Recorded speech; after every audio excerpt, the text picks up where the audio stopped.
Hey guys, it's Cherish from the Motley News here today with a book video. It is going to be our Black Book haul video where I try to list all of the books that I ordered from Amazon last month and share with you what my reading goals are for this entire year.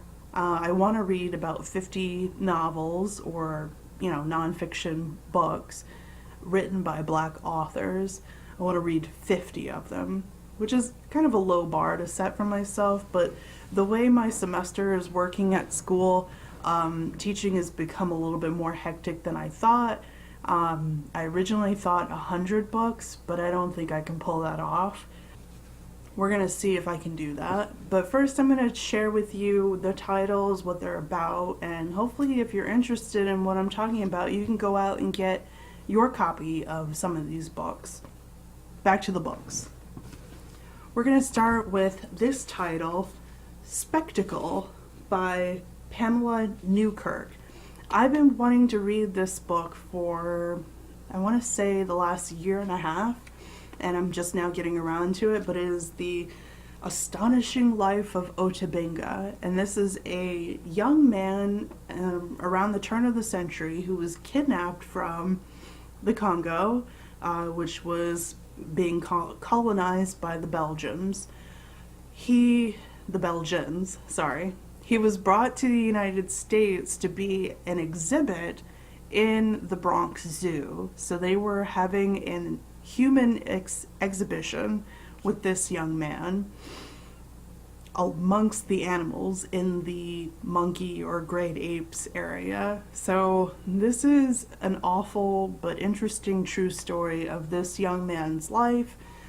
You also get a good, interesting look at what is going on with the scientific community in England, in America, around around the turn of the century. So this is happening at the tail end or right after the Victorian age.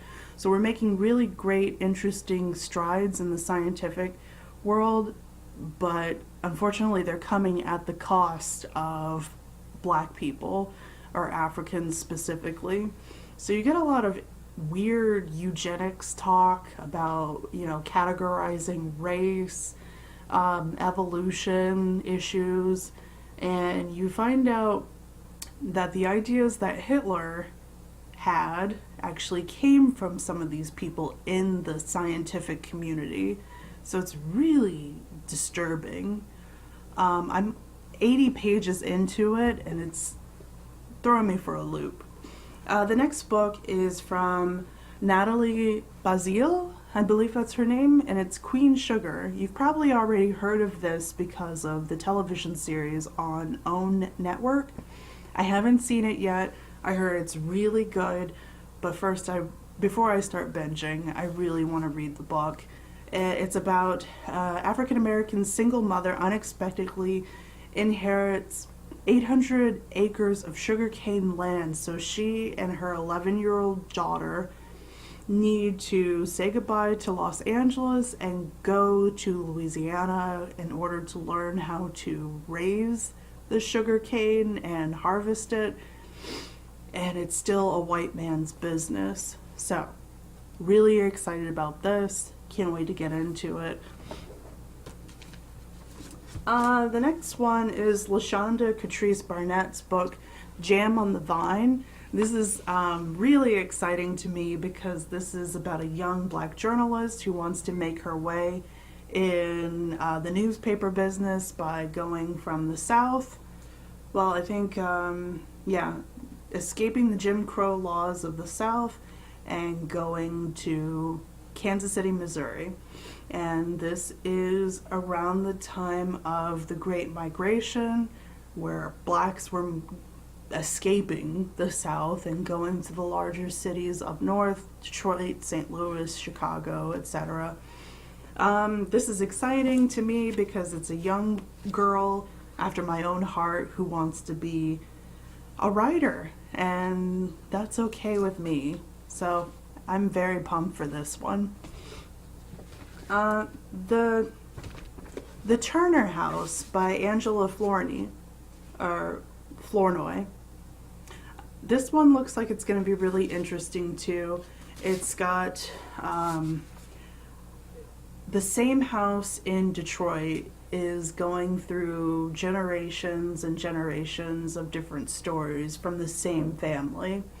So you've got kind of a post-Great Migration epic roots tale, I guess you could say. You're dealing with the same issues of Jam on the Vine, people escaping the South in order to be in a safer northern city. And I have a feeling you're going to learn about their trials and tribulations through one family, maybe on up until the 60s. The next book is Boy Snow Bird, and I love this cover. It's really gorgeous. The author is Helen Oyeyemi, and she is, I think she might be British. And I have read one of her short story collections, and I can't remember what it's called. She kind of does magical realism, and I'm sure she's throwing in some really interesting folklore from Africa. She might be Nigerian. I'm gonna have to look that up for you. Yeah, I'm just judging by the name. But this looks like it's going to be a retelling of a fairy tale. I think it might be Snow White. So I am really interested to see how you can take such a white story and make it, I don't know, magical realist and folklore-y and black. I'm really excited for this.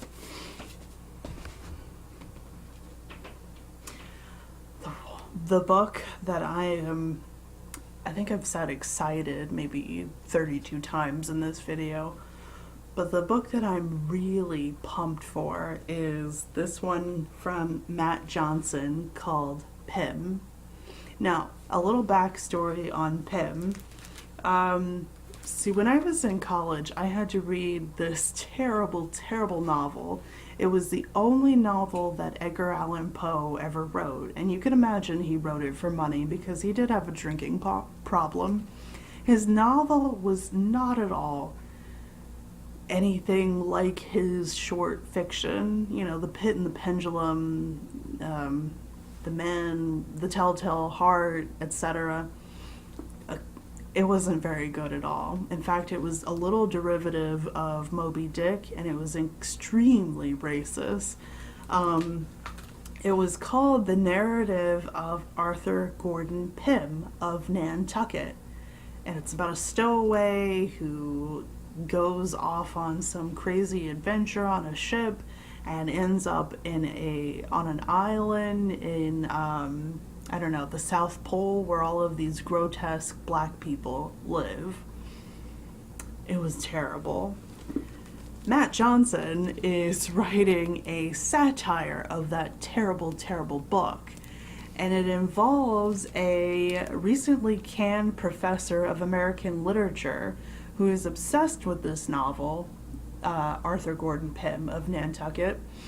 And he throws together an all-black crew of 6 to follow the main character Pym's trail to the South Pole in order to find this strange, grotesque, disturbing island with all of these black savages. So it's gonna be probably very hilarious. It's gonna be told from the point of view of a black college professor who sounds like he just got fired from his job. I hated that book so much that reading this seems like it's going to be really delightful. Somebody needed to make fun of that book, and I do understand the reason why we had to read it in class in school, but good lord, it was terrible. I'm really looking forward to this. So that is 6 books. I'm gonna try and make 2 more videos tonight, so if you see me in the next couple of episodes looking exactly like this, don't worry. I'm just gonna try and get these pumped out before I have to go to school tomorrow. Alright, take it easy and happy reading. Bye.